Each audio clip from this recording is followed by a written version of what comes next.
Bienvenidos.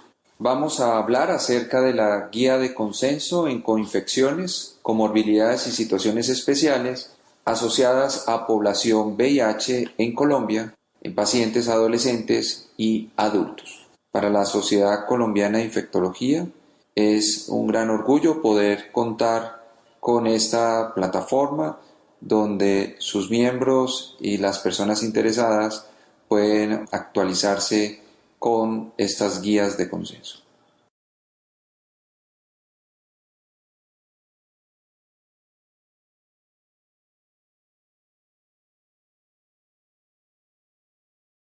Esta guía fue desarrollada por un grupo de trabajo de la ciudad de Cali, en el que participó Andrea de Pilar Correa Moncaliano, médica experta en VIH y trabaja en CIES Cali. Igualmente Claudia Isabel González Restrepo, que trabaja en CIES Cali. El doctor William Lenis Quintero, médico experto en VIH y miembro de la Junta Directiva de Reviva. Cristian José Payares es médico epidemiólogo y labora en el Centro Médico Imbanaco. Y quien les habla, que ha liderado el desarrollo de esta guía, José Fernando García.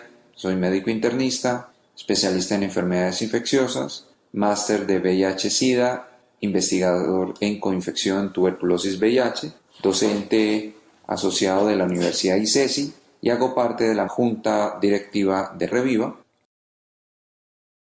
Las guías de referencia en las que se soporta este trabajo son las guías del NICE, tuberculosis, diagnóstico clínico y manejo, y las medidas para su prevención y control. Igualmente, las guías de la Asociación Británica de VIH para el tratamiento de la coinfección tuberculosis VIH y las recomendaciones de GESIDA, Secretaría del Plan Nacional sobre SIDA para el tratamiento de la tuberculosis en adultos infectados por el virus de la inmunodeficiencia humana de España.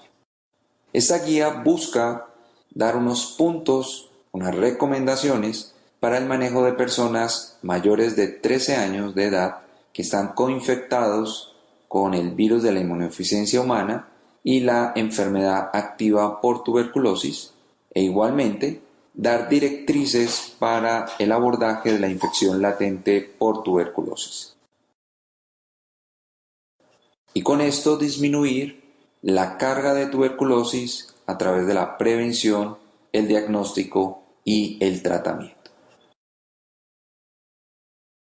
Vamos a hablar brevemente acerca de las generalidades de la tuberculosis y VIH, sobre la presentación clínica, el diagnóstico, tratamiento, el abordaje antirretroviral, cómo seguir a estos pacientes, finalmente con la infección latente por tuberculosis y un tema que para todos es muy nuevo y novedoso y que cada vez vamos direccionando un poco con evidencia, que tiene que ver sobre el síndrome de reconstitución inmunológica. Entendamos un poco por qué es tan importante la tuberculosis y en especial la tuberculosis en población conviviendo con VIH.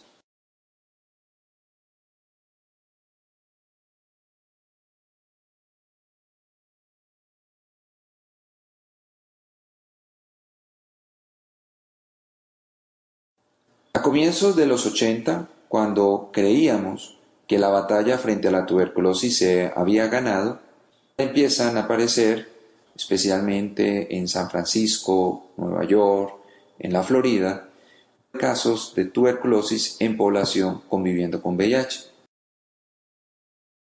Esto prende las alarmas y posteriormente empezamos ya en la década de los 90 a tener una notificación mayor de casos, en especial de casos de tuberculosis multidrogoresistente, resistente tanto a la isoniazida como a la rifampicina.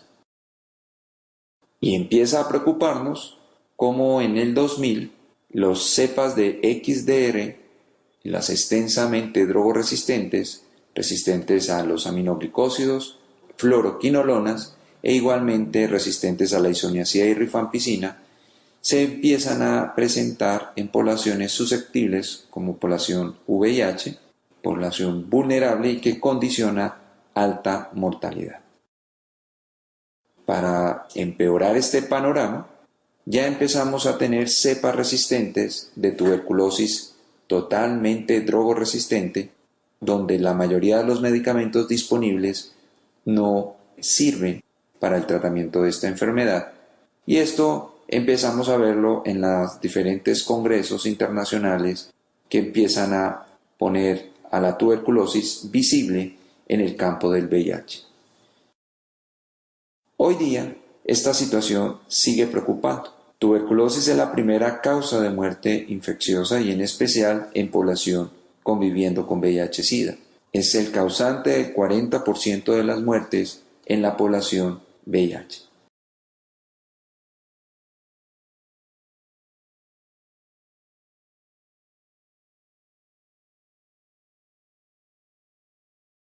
Esta foto nos visualiza un poco mejor cómo es esa relación de la coinfección. Hablamos que en el mundo tenemos alrededor de 2 billones de personas infectadas por tuberculosis, porcentaje bastante grande.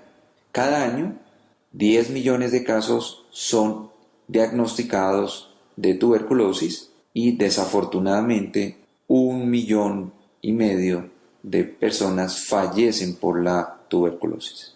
Y en especial, la mitad de ellos por casos de multidrogoresistente. El VIH, hablamos que alrededor de 30 a 33 mil casos se tienen de personas a lo largo de todos estos años. 7,000 casos en promedio son casos nuevos de personas diagnosticadas infectadas por VIH y 400,000 muertes de estas por tuberculosis.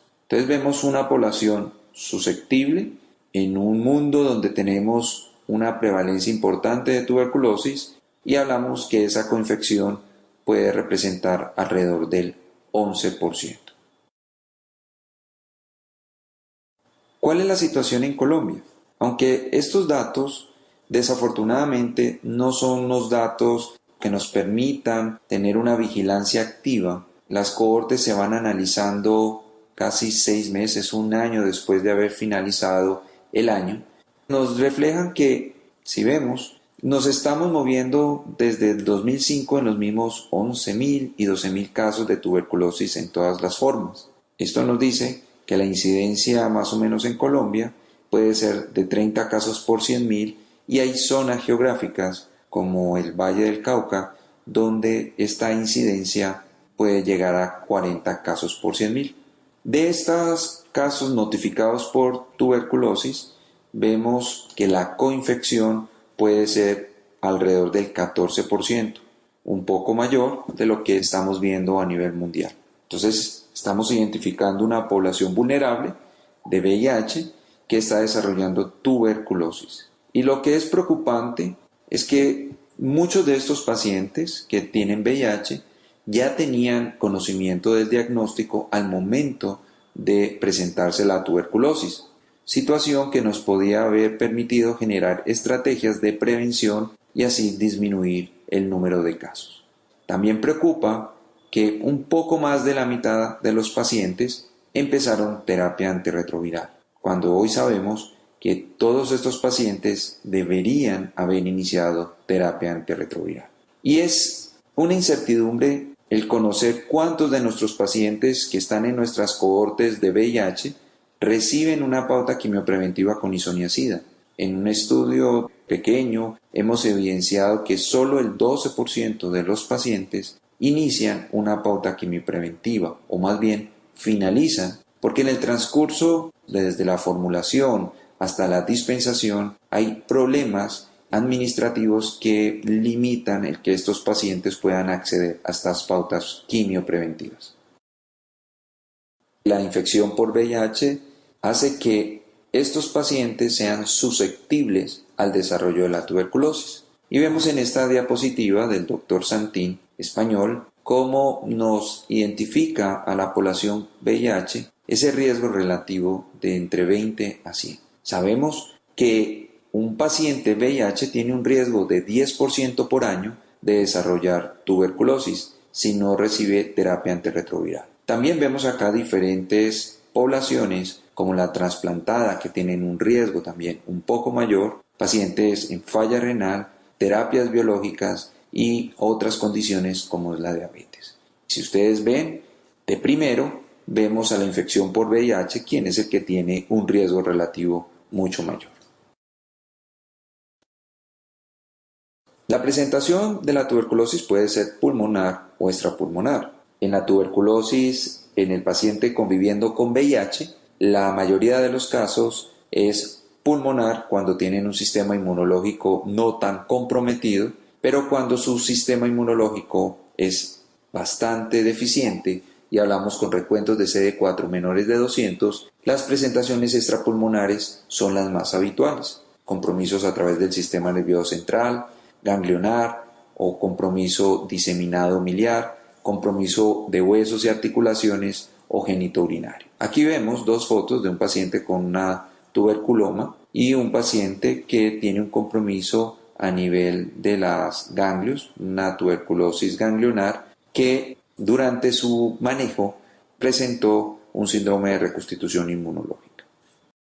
Esto es para mostrarles cómo la presentación de la tuberculosis muchas veces tenemos que tener es un alto nivel de sospecha.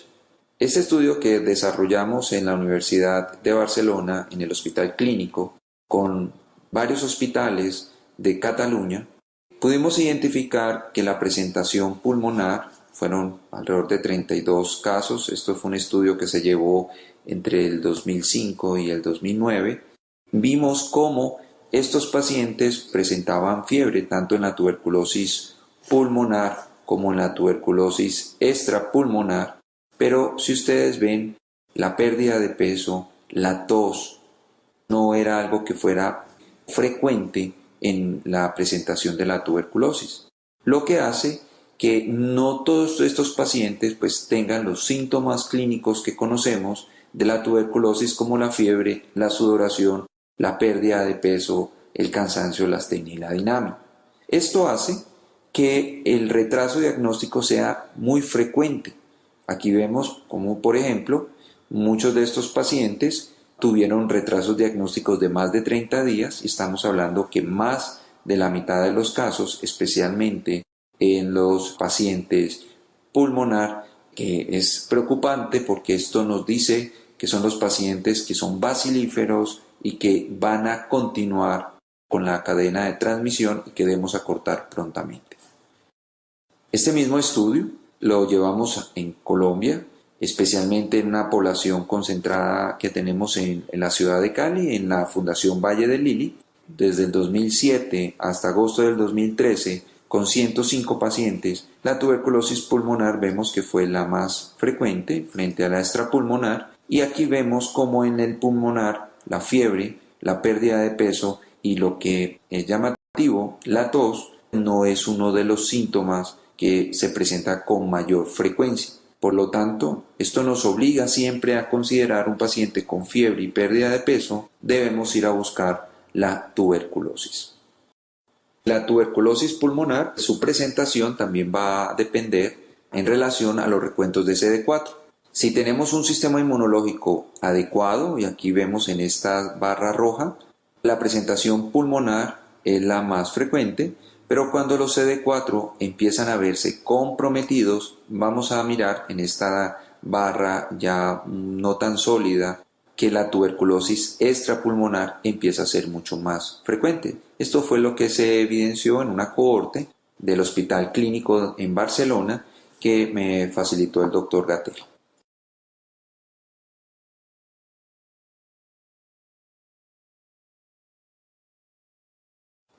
Y para el diagnóstico sigue siendo aún muy difícil. Cuando tenemos las baciloscopias en un paciente VIH positivo, vamos a ver que el porcentaje de baciloscopias en un paciente con un compromiso pulmonar, el rendimiento de las baciloscopias es muy bajo. Vamos a tener un porcentaje de pacientes con BCAS positivos solo en un 30%. Pero si fuera VIH negativo o siendo paciente VIH negativo con tuberculosis pulmonar, lo que vamos a evidenciar es que las baciloscopias, la mayoría van a ser positivas. Y esto ya se ha confirmado y se ha evaluado, y la Unión realizó este estudio donde miró el porcentaje de baciloscopias negativas y la relación que tiene con los recuentos de CD4. Y ustedes ven acá cómo a medida que los recuentos de CD4 van disminuyendo, aquí vemos entre 0 y 50, el porcentaje de baciloscopias negativa es alto. A medida que los CD4 mejoran, vamos a tener que el porcentaje de baciloscopias que son negativas van a ser mucho menor.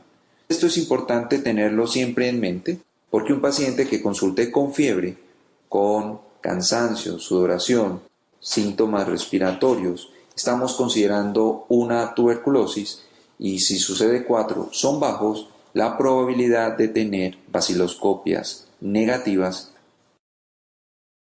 En general, hablamos que la sensibilidad de la baciloscopia, el SIL-Nielsen, puede ser tan baja que alcanza en promedio el 35%. Una cosa que es muy llamativa es que al no tener ese sistema inmunológico competente, capaz de generar ese granuloma, la micobacteria va a diseminar fácilmente y es habitual que los hemocultivos para micobacterias empiecen a ser positivos y eso lo empezamos a evaluar cuando los recuentos de CD4 están por debajo de 100. Entre más inmunocomprometido es el paciente, la probabilidad de tener hemocultivos positivos es mucho más alta, por lo que se recomienda que en estos pacientes tengamos siempre la disponibilidad de hemocultivos para micobacterias. Una prueba que ha sido muy interesante en los últimos años y que cada vez venimos implementando en los programas de tuberculosis es la prueba de biología molecular, lo que conocemos como el GeneSper. Es una prueba rápida de detección que me permite identificar si está presente o no la micobacteria tuberculosis y además con su ventaja adicional de evidenciar si hay resistencia o no a la rifampicina. Esta es una prueba que las metodologías vienen mejorando esa sensibilidad, dado que el reporte estaba muy condicionado a si la baciloscopia era positiva o si era negativa. Su especificidad es una especificidad muy alta, es muy buena, igualmente para la resistencia a la rifampicina. Pero aquí también debo resaltar que se están presentando problemas en la concordancia entre las pruebas de biología molecular y las pruebas de susceptibilidad convencional a fármacos a través de los sistemas de BACTE o de MIGIT, donde podemos tener reportes de resistencia a través del GeneSper y a través de las pruebas de susceptibilidad sensibles, o contrario, tener un GeneSper que es sensible y tener unas pruebas de susceptibilidad convencional resistente, y eso es algo que se están revisando en las diferentes cohortes y que invito a aquellos que trabajan en tuberculosis tenerlo presente y no conformarnos solamente con una prueba de biología molecular, sino que debemos pedir las dos metodologías, la prueba de susceptibilidad convencional y la prueba de biología molecular, que es una prueba de tamizaje rápido. Igualmente, la radiografía de tórax es difícil en ocasiones interpretar o encontrar hallazgos. Sabemos que el 30% de las radiografías pueden ser normal en un paciente con un compromiso pulmonar. También va a variar los hallazgos si tenemos recuentos de CD4 altos o recuentos de CD4 bajos. Y aquí vamos a ver cómo un paciente con unos CD4 altos vamos a tener infiltrados, nódulos, mientras que en un paciente con CD4 bajos no vamos a tener infiltrados o lesiones cavitadas, pero sí vamos a tener estos patrones de diseminación miliar que son muy típicos en el paciente inmunodeprimido. Esta es una diapositiva que me facilitó mi mentor, el doctor José María Miró, en España.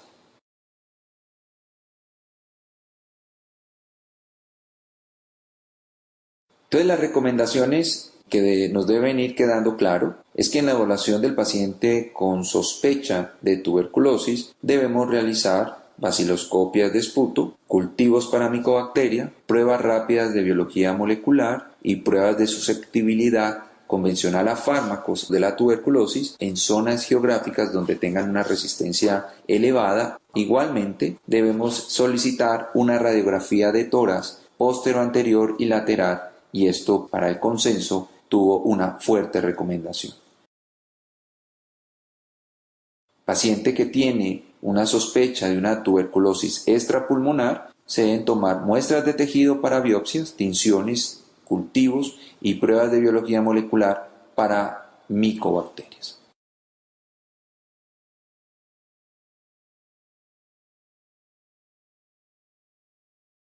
Igualmente, el paciente debe tener unos recuentos de células CD4 y una carga viral frente al VIH, los anticuerpos frente al virus de la hepatitis C, antígeno de superficie de la hepatitis B, pruebas de función hepática renal, un hemograma completo, glicemia y hemoglobina glicosilada, y toda mujer en edad fértil debemos tener siempre una prueba de embarazo.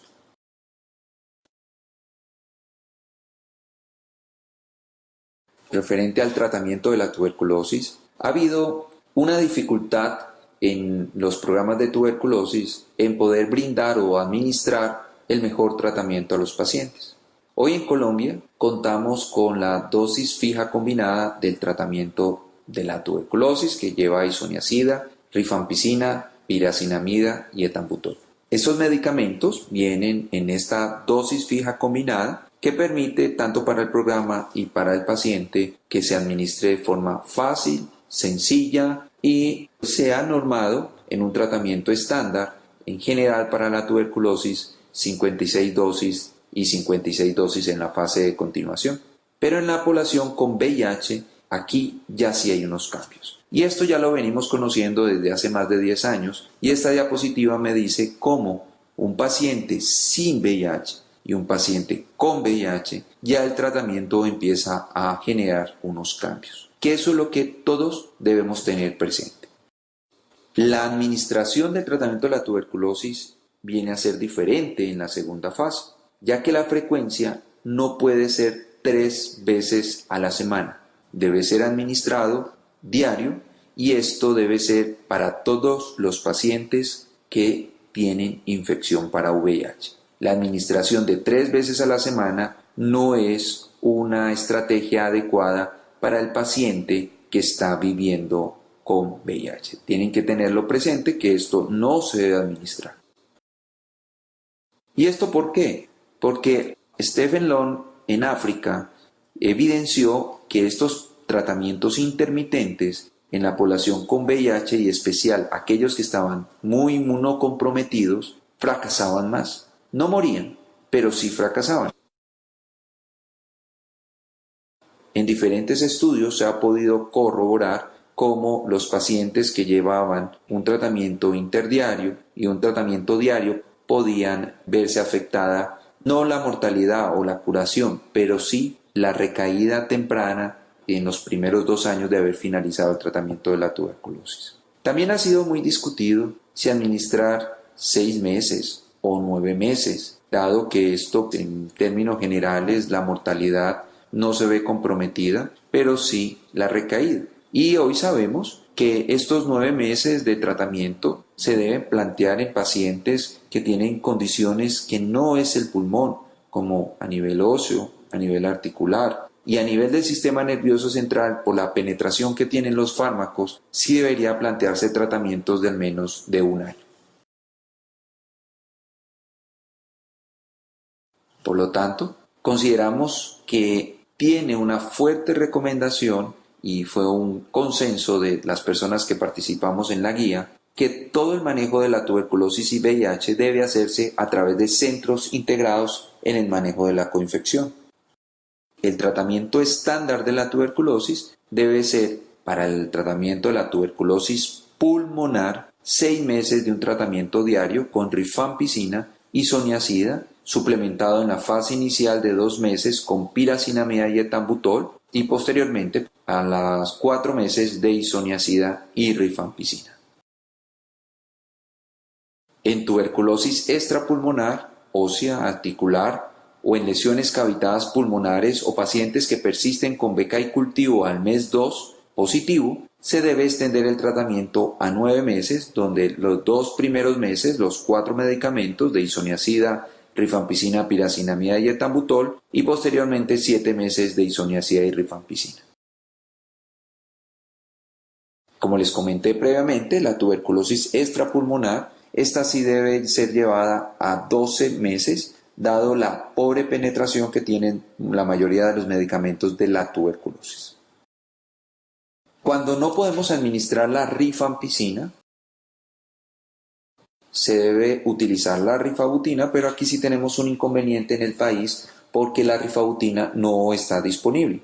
Y otra preocupación ha sido si usar o no los esteroides en la tuberculosis, y cada vez tenemos una evidencia fuerte acerca de la utilidad de los esteroides, especialmente en la tuberculosis meningia y en la tuberculosis pericárdica, utilizando una dosis de dexametasona de 0,3 a 0,4 miligramos por kilo por día por las primeras 2 a 4 semanas y luego disminuir 0,1 miligramos por kilo por semana hasta una dosis de 1 miligramo por kilo y luego continuar hasta más o menos 12 semanas.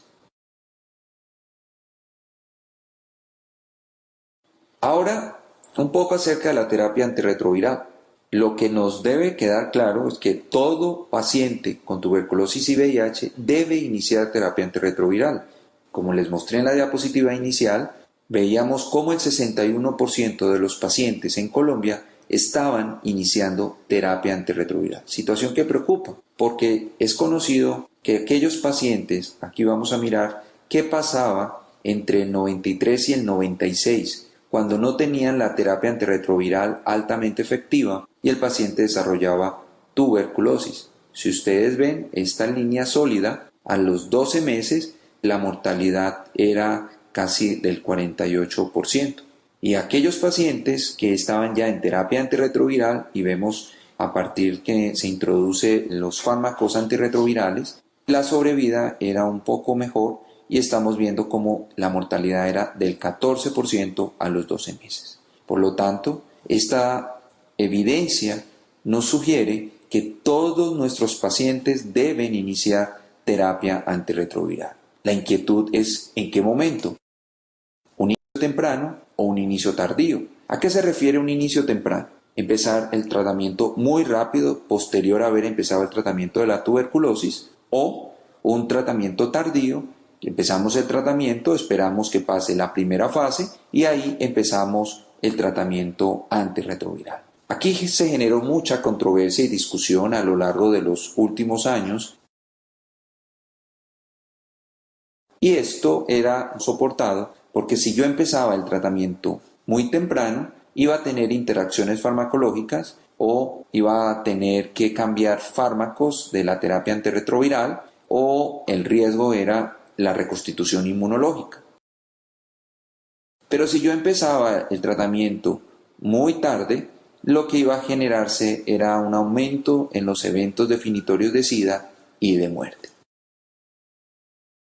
Esa discusión que se tuvo a lo largo del tiempo, de estos últimos años, se pudo un poco evaluar a través de 3 estudios interesantes, el SAPIC, el Camellia y un estudio vietnamita donde participó especialmente Abdul Karim y Xavier Blanc. Cogieron pacientes infectados con tuberculosis y VIH y evaluaron si empezaban un tratamiento temprano o un tratamiento diferido.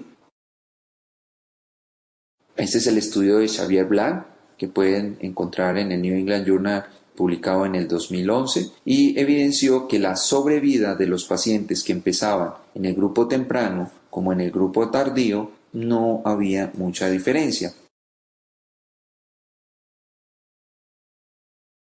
Pero sí se encontraron diferencias en aquellos pacientes que tenían unos recuentos de CD4 que eran menor a 50 células por mililitro. Aquí vemos cómo en este estudio, en el SAPIC, que sale publicado en el mismo año, en la misma edición de la revista, ya por Abdul Karim, donde pacientes que tenían CD4 menores de 50, íbamos a evidenciar que aquellos que eran de forma tardía, se demoraban en empezar el tratamiento, iban a tener una mayor mortalidad que aquellos que empezaban de forma temprana.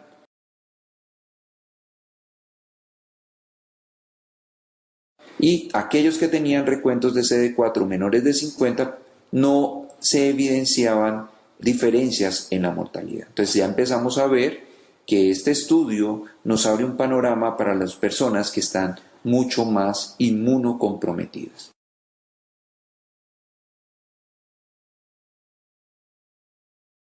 Y aquí vemos cómo estos estudios, al revisar con CD4 menores de 50, Camellia, el Estrad y el Sapid, de forma inmediata, iban a tener menos eventos definitorios de SIDA en población que tenía menos de 50 CD4. Pero en aquellos que empezaban un poco más tarde, sí vamos a tener estos efectos definitorios de SIDA. Y en relación a lo que tiene que ver con el síndrome de reconstitución inmune, era de esperar que aquellos que empezaban de forma inmediata iban a tener unos eventos definitorios de iris mucho más frecuente que aquellos que empezaban de una forma un poco más, digámoslo, diferida.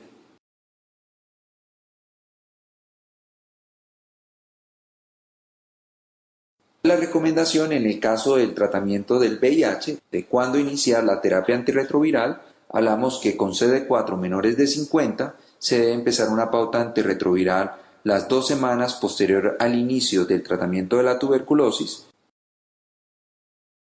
Si tiene más de 50 CD4 pero tiene una condición clínica muy enferma, un Karnofsky menor de 40, un índice de masa corporal menor de 16, una hemoglobina menor de 10, está hipoalbuminémico, tiene una disfunción multisistémica o una enfermedad extensa especialmente, vamos a tener que empezar esa terapia antirretroviral entre 2 a 4 semanas del inicio del tratamiento de la tuberculosis.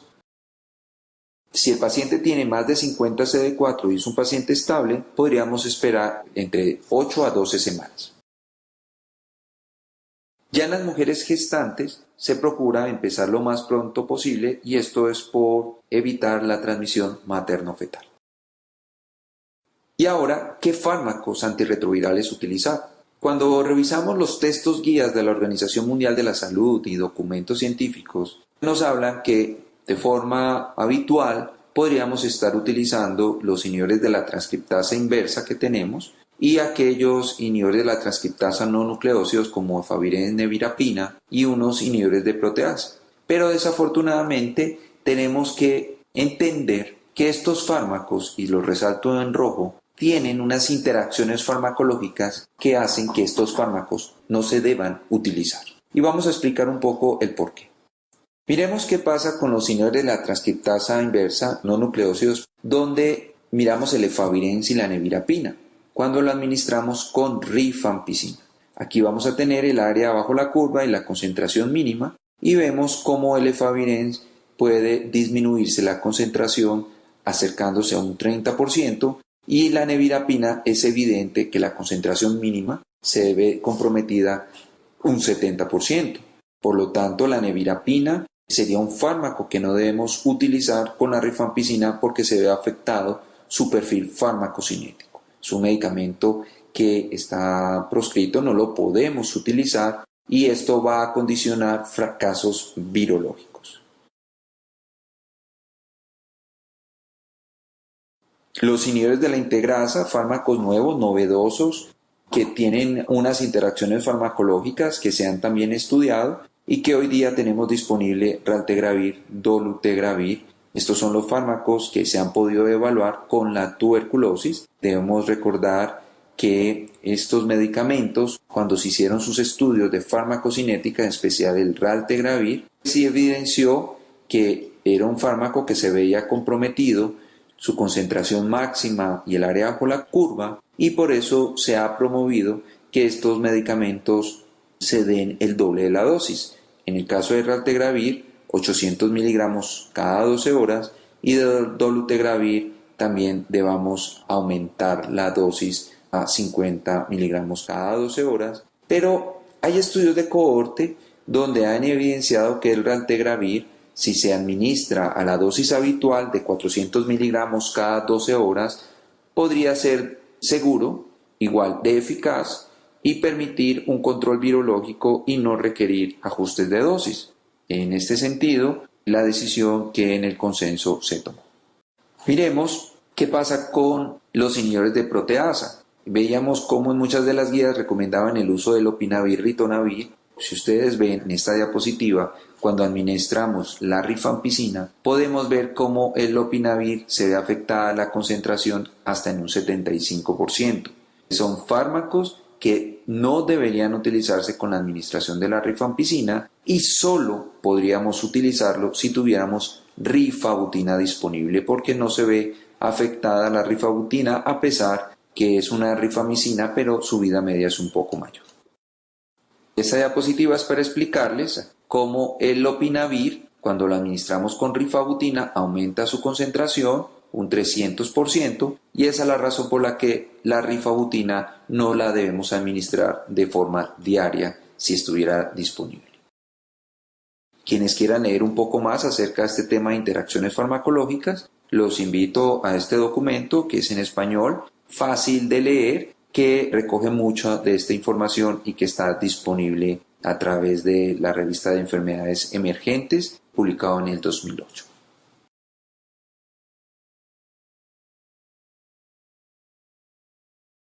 ¿Cuáles son entonces las recomendaciones en el tratamiento del VIH? Su grupo de trabajo estuvo en desacuerdo en algunas recomendaciones que eran contradictorias, dado que la evidencia se sustentaba en estudios muy pequeños. Pero en general, cuando se administra la rifampicina, las pautas que son preferentes son el efavirenz, asociado a 2 inhibidores de la transcriptasa. En rojo se resalta es porque recomendaciones hablan que si el paciente tiene más de 60 kilos debería administrarse 800 miligramos al día. Pero hoy, en estudios pequeños de cohortes, se ha visto que la dosis habitual de 600 miligramos es igual de efectiva a 800 y por lo tanto sería la dosis que se podría administrar. Es por esto que si decidimos utilizar efavirenz 600 miligramos, tenemos que estar vigilando el control virológico en nuestros pacientes. La pauta también preferente tenemos al raltegravir, 400 miligramos cada 12 horas asociado a los inhibidores de la transcriptasa inversa, y nuevamente el asterisco en rojo es porque hay evidencia que nos dice que debemos aumentar la dosis, pero hay estudios de cohortes que nos dicen que con la dosis habitual el paciente podría tratarse y manejarse. El dolutegravir, es evidente que en este caso la evidencia sí nos dice que debemos dar la dosis 2 veces por las interacciones farmacológicas. Y en el caso que tengamos rifabutina, podríamos administrar atazanavir-ritonavir, darunavir-ritonavir, lopinavir-ritonavir, y tener presente que la rifabutina en este caso sería 150 miligramos 3 veces a la semana, en el caso de atazanavir y darunavir, y lopinavir ya en esta dosis debería ser diaria.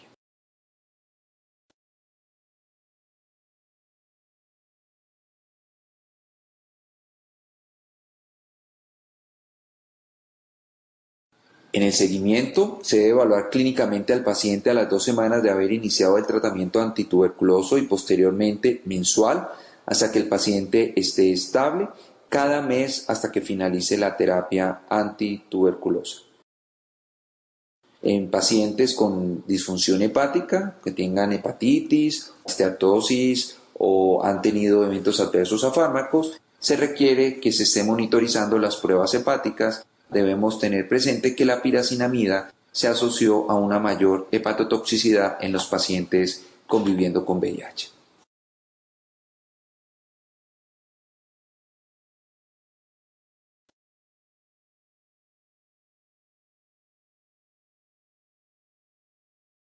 En el caso de la infección latente por tuberculosis, esta es una condición que va a favorecer el desarrollo de tuberculosis en el paciente con VIH. Por lo tanto, se han implementado diferentes estrategias como el administrar la isoniazida en la población expuesta a la tuberculosis, pero también tenemos que tener presente que esta profilaxis va a funcionar mientras el paciente la recibe y hasta 6 meses posterior a haber finalizado el tratamiento, y que mientras vivan en áreas de prevalencias altas o intermedias, como es el caso en Colombia, pues esos pacientes van a estar expuestos a la tuberculosis y el tiempo que se ha establecido no va más allá de 9 meses para la quimioprofilaxis. Este estudio que se desarrolló en Medellín, que llevó la doctora María Patricia Arbeláez, es un estudio muy interesante que demostró que aquellos pacientes que recibieron la quimioprofilaxis estuvieron libres de enfermedad. Y aquí vemos esta caída y posiblemente está asociada a que ya los pacientes no recibían el tratamiento preventivo y por lo tanto desarrollaron la enfermedad. Y aquí aquellos que no recibieron, vemos cómo desarrollaron la enfermedad por tuberculosis.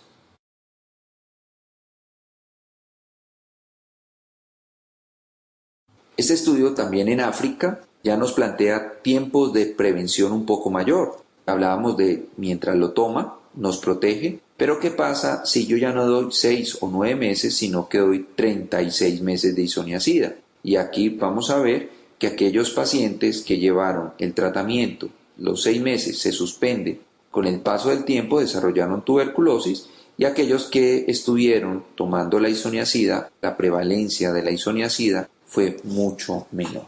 Este estudio se ha desarrollado en otros países en Latinoamérica y mostró que no variaba el administrar más de 9 meses. La recomendación actual para los pacientes conviviendo con VIH es la administración de la isoniazida 9 meses de forma diaria, especialmente para las personas viviendo con VIH. No se recomienda esquemas de rifampicina sola ni la rifampicina con piracinamida. Ya les comenté el efecto que tiene la piracinamida en la población que tiene VIH. ¿Cómo evaluar a un paciente buscando la infección por tuberculosis? Es claro que todo paciente le debemos hacer una PPD anual o cada 2 años, todo depende del programa que defina. La PPD se va a establecer como positiva con valores de reactividad mayores de 5 milímetros. En este caso, evaluamos si el paciente tiene síntomas de fiebre, sudoración, pérdida de peso, tos, síntomas constitucionales. Miramos una radiografía, si hay una enfermedad pleuropulmonar activa, si está sintomático respiratorio, buscamos la tuberculosis activamente, y si es la PPD positiva y descartamos que no tenga la tuberculosis, planteamos el tratamiento de isoniazida 300 miligramos al día, acompañado siempre de la piridoxina por 9 meses. Debemos recordar que la isoniazida se afecta su absorción con la administración conjunta con los alimentos, por lo tanto debemos procurar decirle al paciente que el medicamento no lo consuma con los alimentos.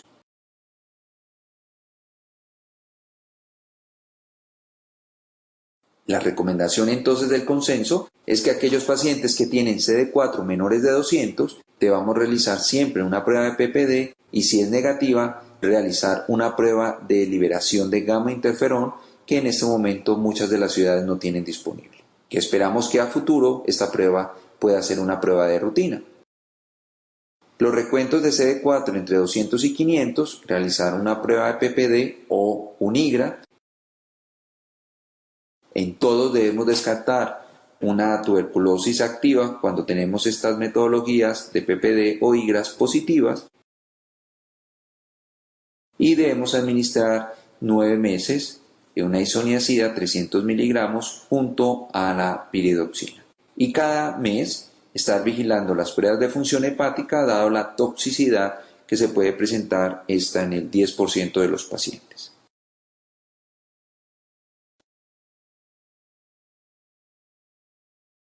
¿Qué es esto? Es un paciente que tiene un VIH, tiene su CD4 bajos y que debe iniciar una terapia antirretroviral, y con el paso del tiempo presenta esa recuperación inmunológica con el inicio de la terapia. Y estos pacientes, no todos, vamos a ver que un porcentaje que puede llegar al 15 hasta el 30%, depende de la condición, van a presentar un empeoramiento clínico. Ese empeoramiento clínico es el que conocemos como la reconstitución inmunológica.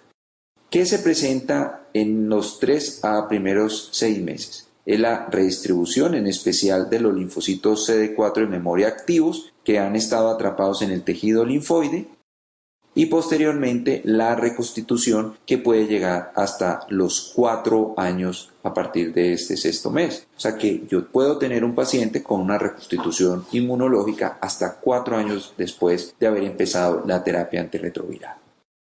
La frecuencia es mucho mayor en el paciente que tiene el iris paradójico, el empeoramiento clínico de la tuberculosis con el tratamiento de la tuberculosis, y el iris desenmascarado, que es aquel paciente que empezó el tratamiento antirretroviral, que desconocíamos que tenía VIH y que empeora clínicamente. La mortalidad en especial del TB en tuberculosis y el síndrome de reconstitución inmunológica es bajo y estamos hablando que puede oscilar al 2%, pero cuando el sistema nervioso central se ve comprometido y hay un iris, la mortalidad sí es mucho mayor, del 20 al 30%.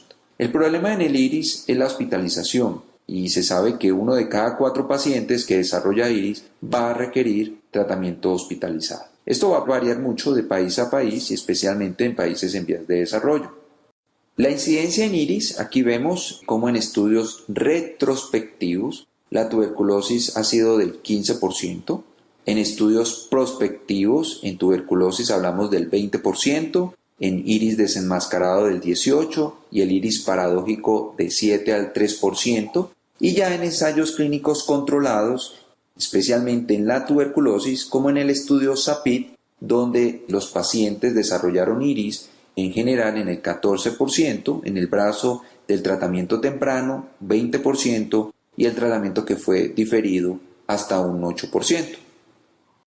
¿Qué hacer en el caso del paciente que desarrolla iris? Entonces tenemos un paciente VIH que está en su terapia antirretroviral, que está con tuberculosis y su tratamiento de la tuberculosis, que tiene un empeoramiento clínico posterior al inicio de la terapia antirretroviral.